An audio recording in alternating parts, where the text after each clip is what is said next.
manazava amin'ny tanora tsika hoe ho anareo tanora Madagasikara fa izay eny efa eo an-dalana toy filazana hoe masoandron'olo ka za no mitsotra anareo nanatona engany io maromaro ny fandraratsika azahoana manazava amin'ny malagasy rehetra e ahoana marina ny lalany ivoahantsika n'izao krizy lava sy fanjanahana eo ambany vahoan'ny frantsay mandrakizay zao fijeran'ny olona ny mijery io nangingina fa tsy nangina mihitsy ianao ny tompony dia ianao ve ny angataka andray amiko zany izy rehefa mitaky dia zato isanjato amin'ny malagasy karaha tsy mitaky ny fitondrana ny sesy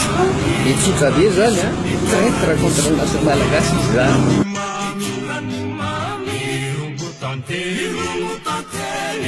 fa ny tena marina tamin'io fa nilazaiko ny anaran'olona mameko ny mpanao gazety rehetra dia fivoriana karaha nateny bantena no nanapaka an'io ary fiasan'ny vanina anankiray irakiraiky ny karahanaray nalefa ny kanetanina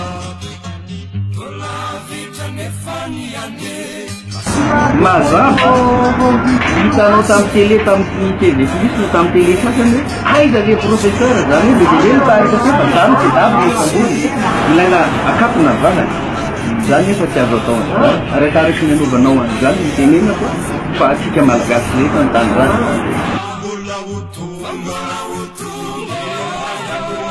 tsy maintsy mamerina ny zava-manangalariny daholo dia teky na malagasy na iza tsy manana tsika an'izany bonne chance zany koa zenanao hoe kateto tsy maintsy tsarainy malagasy ao anatin'izany ny frantsay any amin'ireo familiara $2 ny tokony alohan'ny frantsay amintsika tsy ilaina mitabataba izy miala teto izy zay no izy zay tsika vo mahavita zavatra reo rehetrarehetra milaza mpanohatra ireo dia hiditra tena manohatra izy satria te hiditra ny fitondrany fa patron ihany ny patron andreo patron iray dia ny frantsay ao anatin'izany ny paikady maloto nataon'ny commandant paso zay mandeha any amin'ny sisiny any izy dia lazaina hoe reo au plateau reo mitsitianareo fa tandriminareo makany atao ve tany fadimerina ty ataovy am'izao zany izy zay le divisé pour régner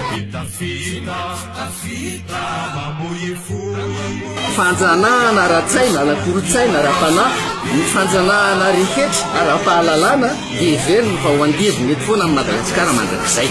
natonga razy nationalité nge fa Canada tany zanginy dia alina mbi frantsa tany ary za tsy voavidiniza misy tsy ny frantsay ihany fa rehefa vahiny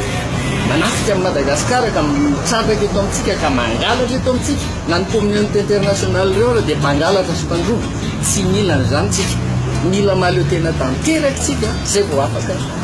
manao n'izay tsitsika atao tsy avela manao industrie ny malagasy sy any Afrika fa raha io Madagasikara io manana industrie matanjaka voaroka todolo mitandrefana rehetrarehetra association front patriotique nataoko dia momba amin'ny patriotisme amoazako sy amitanako ny malagasy verina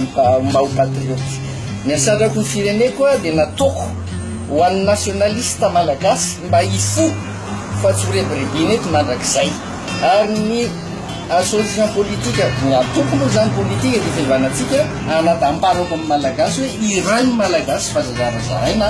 fa miavana amin'ny malagasy rehetra aza manaiky zarazarain'ny frantsay ohatra ny ataon'io hatramin'izao